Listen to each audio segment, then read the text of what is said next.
Look, if I wanted to experience existential horror, I'd just read the news. And if I wanted to be jump scared, I'd put my shoes on without checking for spiders first. Instead, we're going to be playing 2 horror games that try to evoke these experiences with varying levels of success. My name is Graeldon, I'm on an impossible journey to review every Steam game in alphabetical order, and today we're playing 1016 and 1059. Let's begin. Congratulations! You're dead. Well, you have been for a while, and you finally made it to the 6th circle of hell, heresy. You've lived a pious life, but you're going to need to convince the keeper of heresy, Dorian, that you ending up here is just a big mistake. Released on the 17th of October 2023, 1016 is a completely free visual novel that only takes around half an hour to complete. Fair warning, it's basically impossible to talk about this game without spoiling it, so skip to the timecode on screen if you're even slightly interested in checking out the game for yourself. The writing is pretty well done, and the voice actor for Dorian does an excellent job, with a voice that is equal parts knowledgeable, authoritative, and sultry. Conflict is what drives the human species. It's what drives innovation and love. But what is most likely to capture your attention is the art. It's dark, messy, grungy, and oozing with personality and atmosphere. This is helped by the excellent choice of ambient music that makes you feel slightly uneasy at all times. As the Fallen, you arrive on the 6th circle of hell and wander the plains, observing open tombs with the burning remains of heretics still ablaze, until you find Dorian, who offers you shelter from the impending ash storm. You accept his offer and he guides you to his abode and offers his hospitality. While here, your interactions will determine your fate. Will you continue your journey onwards, down towards Satan in the bottommost circle of hell? Or will you stay with Dorian? Or something else entirely? The story touches on themes like religious trauma through your character's realization of being set up for failure through their religious doctrine, and of possessiveness through Dorian's desire for company during the endless watch over the fires of heresy. As a visual novel with multiple endings, there are many moments where you're required to make a dialogue choice, and this is essentially all the gameplay comes down to. But if you're playing this game, you're probably not looking for gameplay, so that's perfectly fine. There's no feedback when making choices, but they will dictate the ending you receive. The game is simple enough and short enough that it doesn't exactly need some kind of morality system in place. On my first attempt as a lost soul in need of shelter, I accepted Dorian's offers of assistance. I stayed away from asking personal questions like asking about the muzzle on his face, and avoided anything that might cause conflict, like reading through his personal letters while his back was turned. After conversing for a while, it becomes clear that we don't know the reason why we ended up here instead of in heaven. We had followed the teachings of God, but died an untimely death in an unfortunate accident, falling off the roof of the church whilst making repairs. Dorian offers to help us review our life to see where things went wrong, and discovers a common thread that leads back to a particular event. One year, while supporting a nearby church by feeding the needy during a cold winter, the priest was recounting the story of the feeding of the 5,000, where Jesus shares 5 loaves of bread and 2 fish amongst the community, feeding them all. We viewed this as a metaphorical lesson about sharing what we have even when it is little. But we didn't believe that the events were real, that they were literal. And that was our sin. We had questioned what we were taught, and for that we were punished. However, Dorian offers us a choice. The elevator to continue down is actually located here in his home, and we can continue our journey if we wish, and likely be rejected after reaching Satan, or we could stay here with him. I choose to continue onwards and reach the first ending. Ending 5. Sent to my doom, back, crying in your arms. Well, that's not exactly a great ending, and this is something I think the game does well. The most common endings will leave you unsatisfied, and because of the short runtime, you're encouraged to go back and try again with different dialogue choices to see how things might unfold. And that's exactly what I did. It took a few tries, but I was able to find one ending where we leave the sanctuary and venture back out into the ash. only to eventually succumb to the fierce storm. When all hope seems lost, we're rescued by Dorian, who implies that this might not be our first time arriving on the sixth circle after all. I adore this kind of storytelling that uses well-written character backstories to fool the reader, or in this case the player, into believing something that is untrue. Sadly, none of the endings are particularly happy for the player, which I think is in line with the melancholic atmosphere and tragic nature of Dante's Inferno. While it can leave you with a weird feeling as you process the message at the heart of the story, I think that makes it effective as a piece of media and as a piece of art. Art is meant to evoke something within the viewer after all, and in my opinion, 1016 does exactly that.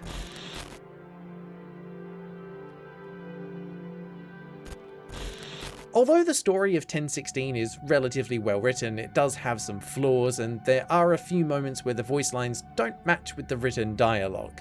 Less so that it really happened, and is more of a fable. There's one line where Dorian says, "But enough of all that." which instantly reminds me of a particular sketch from Make Some Noise, though I doubt it was intentional. But enough about that. For a free game, I'm willing to overlook those kinds of cracks in what is an otherwise polished product. I didn't mention it earlier, but the settings menu is actually great and contains a lot of accessibility options for people with dyslexia, although I'm not sure why the highlighted end of the music slider changes when you click on it. It still works as intended, it's just a fun visual bug. Although it leans heavily into religious themes, you certainly don't need to be religious to understand and appreciate the narrative. But if you are religious, it might hit closer to home. Thanks to the interesting visual style, great voice acting, pacing, and writing, this is a pretty easy game to recommend if you enjoy short visual novels. Unfortunately, it's not quite that simple. When checking the reviews on Steam, a single negative one caught my eye. This review, written by The Real Confused Biscuit, stands out amongst the others and struck me as odd as it accuses the developer, Catskit, of being a sexual assault apologist. To cut a long story short, Catskit was part of the developer team for a Roblox game called Pressure, and there were some severe allegations made between the other members of the team. I'm far from informed on this topic, and while I don't want this to detract or distract from the game itself, I understand that the reputation of a developer will influence your decision to engage with them. After all, it's why I choose not to support Blizzard. I would recommend doing your own research before deciding whether or not to check out this game, so I've linked a video in the description that summarizes the incident. At the end of the day, 1016 is a solid but short experience that touches on some heavy topics in a thoughtful way, and it leaves the story open-ended enough that it seems to be inviting you to draw your own conclusions about the fate of the fallen. So it's with that in mind that my final rating for 1016 is a bird slamming into a window out of 10. It's beautiful in motion, but ends far too abruptly. And now, onto our second horror game for today, 1059. While we're still staying within the realms of the horror genre, 1059 would have a hard time being further from 1016 in terms of presentation, writing, and themes. Rather than existential dread, it's time for cheap jump scares. Don't worry though, we won't include any in the review without fair warning, but we will need to show a few to help explain some points about the game. Like this one! Released on the 15th of July 2024, developed and published by Beshbamark Games, 1059 is a first-person horror/puzzle game that costs $8.79 dues, but feels like it's only worth $2. Before we get into things, fair warning that there's a lot of flashing lights in this game, and although we'll try not to barrage your eyes with it for too long, if you have epilepsy, you might want to be careful. 1059 opens with a fairly atmospheric title screen showing a room with more dust particles than actual breathable air, and while I'm checking out the settings menu and chuckling at brightness being misspelled, the game attempts to jump scare me. I say attempt because a Steam achievement triggers right before it happens, so the surprise element was ruined. But even so, this feels like a pretty cheap attempt at horror, which perfectly sets the tone for the rest of the game. Before the game starts, we're made aware that there are no save points, but it only takes 30 to 60 minutes to finish the game, so let's get into it. We awake at a small table with an alarming number of beer bottles and cans scattered around us, and I mean very alarming. I think whoever kidnapped us and left us here managed to swap out our blood for beer given the mess scattered around the room, and they probably nicked at least one kidney while they were at it. The first thing I noticed, other than the giant handless clock on the wall, was that the mouse sensitivity was stupidly high. Oh, and the visual fidelity is pretty good, I guess. Thanks to being built in Unreal Engine 5, everything looks fantastic from a visual standpoint, with 2 exceptions we'll cover later. Now, I'll freely admit this because it'll be obvious from watching the footage, but I'm an idiot. There's not much you can interact with in this game, mostly turning lights on and off and picking up the odd item in order to progress. With nothing to do in the first room, I went down the nearby hallway and found a notepad with some homework on it. There was also the number 1 painted on the wall and some doors that were locked. After looking around for a bit longer without figuring out what to do, a prompt appeared on screen that read, "Take a closer look at the numbers by holding down the right mouse button for a few seconds." I was confused because I was already doing this and nothing was happening. The notebook seemed important, so I kept trying to figure out what the deal was with it. Eventually, I realized my error and turned around to look at the giant number 1. And it turned red. Upon returning to the main room, we have our first actual jump scare as the monster crawls across the floor in front of the doorway. It's at this moment I realize that we're in for something pretty formulaic, and I also realize just how much these cheap jump scares rely on harsh sound effects to have an impact. With the sounds muted, or by replacing the audio with cartoonish sound effects, the scene completely deflates, and you realize how one-dimensional everything really is. This is further emphasized by the fact that you have no health and can't die. So you're never in any real danger, it's just sounds and visual effects. Without at least the fear of losing progress, everything kind of just deflates. The stakes are so low, it's like trying to cook meat on the pavement in the middle of an Australian summer. We've unlocked a new room, and in here there's nothing except a giant TV with some static on the screen. So we do what any sane person would do, and complete a QuickTime event to headbutt it until it works again, which of course triggers yet another horror scene. This leaves us with the TV, which cycles through a series of symbols in order. Clicking on the TV makes a noise and the symbol stays on screen for slightly longer, but nothing else seems to happen. Once again, it took me far too long to figure out that no, I wasn't supposed to stare at the symbol that vaguely resembles a 2 because it's the second puzzle, but I meant to stare intently at the 0, as it's the second digit in the title of the game. Maybe the jump scares were affecting me more than I thought, as I was clearly somewhat addled, although it could just be because it was quite late on a work night when I was recording this. Anyway, let's power through the rest of the game. In the next room, the monster child thing sits on a couch staring at a solitary lamp while holding its head in its lap. Look, I'm not a fan of mannequins, but is it just me or is this thing actually not that scary? We turn the lamp on and the lights go out, so we find the fuse box, switch it back on, return to the room and stare at the number on the ceiling. This opens a new room, so we head in.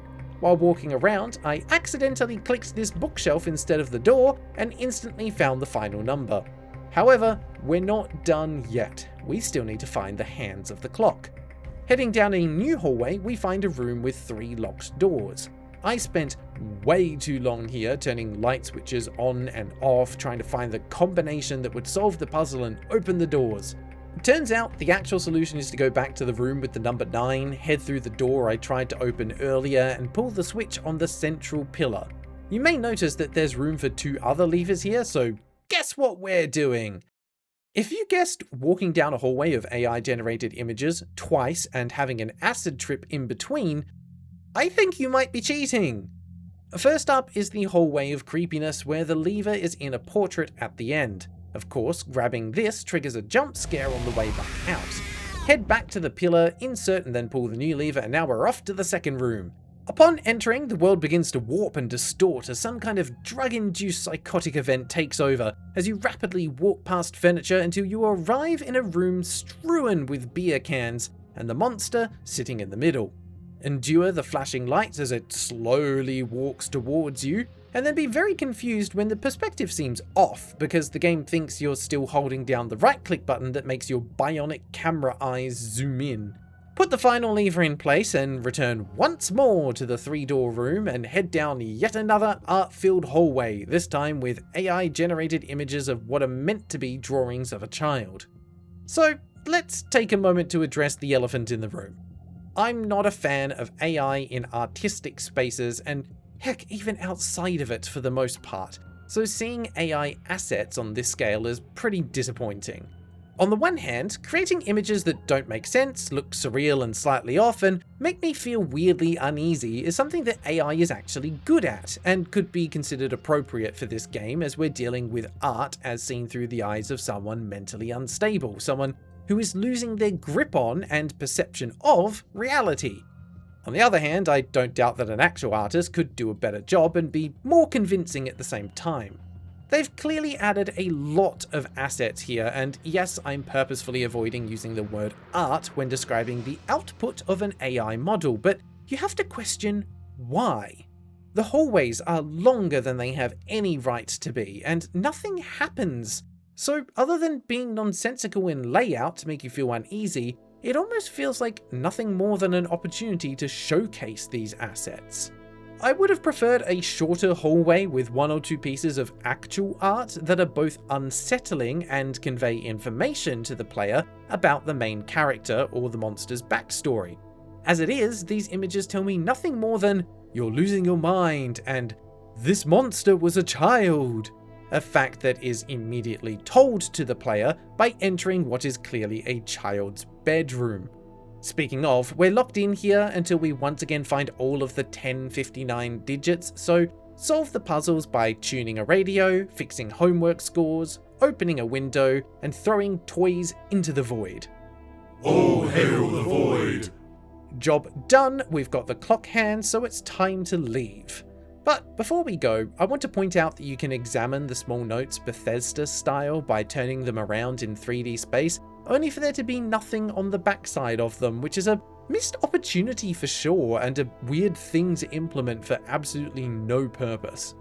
And now it's time for another epilepsy warning, as entering the 3-door room again triggers an event with flashing lights that continues until the end of the game.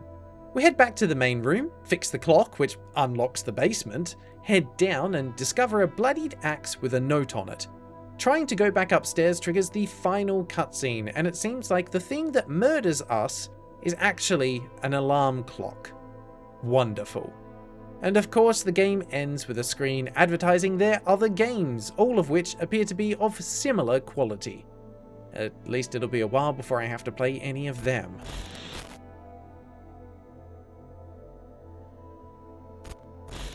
With the amount of AI assets on display, I wouldn't be surprised if someone in the comments confirms that the majority of game assets are from a pack, and this is actually one big asset flip that's been supplemented by low-effort AI images. If I'm being perfectly honest, I think even the most dedicated of horror fans would have a hard time justifying this game. I don't particularly enjoy horror games, but I do enjoy games that happen to have horror elements in them, as when used effectively, they are great for ramping up the intensity of a scene and making you feel more connected to the characters. This is something Game of Thrones was great at, as it made you feel invested in the characters, as you never knew what kind of brutal death was waiting for them. In 1059 though, your character is immortal, so there's no fear of death. The scares are all triggered by interacting with things or moving through specific areas, so it would be the same on every playthrough. There's no replayability here other than achievement hunting.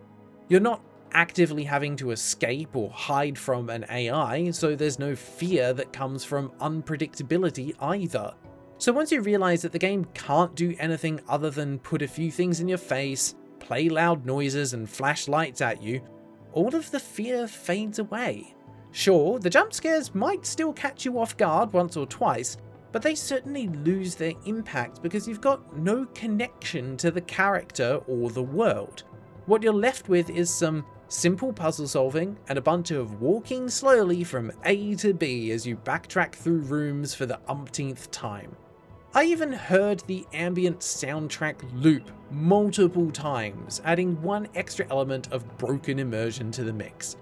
Playing through 1059 was honestly a chore, and the thing that the game did the best was tell me the average playtime up front, so I had a reference point for how close to the end of the game I was at any moment. The best thing I can say about it is that the graphical fidelity was really good, although that might not be due to the devs at all, and the settings menu was comprehensive, although that's probably just a bunch of default Unreal Engine stuff too. So here's a comprehensive list of things the devs did that I appreciated. Described gameplay as wandering around and as a walking simulator. Disclosed the use of AI. That's about it. In case you're wondering if my feelings towards horror games in general are making my opinion biased, here's some other reviews of 1059. The whole game took 30 minutes to complete and receive all the achievements. The only thing really great are the graphics. It feels like an Unreal Engine 5 demo. The flickering lights are overdone and hard on the eyes. There are many jump scares in this game. The character moves way too slow. I usually enjoy the little indie horror games I find through Steam, but this one was just not worth it. The sheer amount of badly generated AI art made me laugh a lot though, which was sad. The graphics were very good. Sadly, I did not have much fun in this game as it was a walking simulator with jump scares that did not affect me at all. They were poorly timed. I'm down for horror games, but this one wasn't it. So, with those thoughts in mind, my final rating for 1059 is 10 out of 59 out of 10. Like the monster in the game, it's not the worst thing in the world, but I also wouldn't be giving it any more attention. Thank you to all the Crusaders and Templar Knights for supporting the channel and making videos like these possible, especially the Noble Knights, Azazel, Dados, Gigabread, Kartoffeljager3, Neggy Malevolent, Chev_, and the Crabs.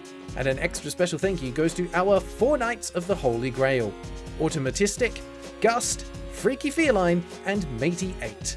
If you'd like to support the channel, check out the membership options below, or just remember to like and subscribe, that helps too. That's all for now, so if you've made it this far, here's a sneak peek of the next game. So until next time, take care.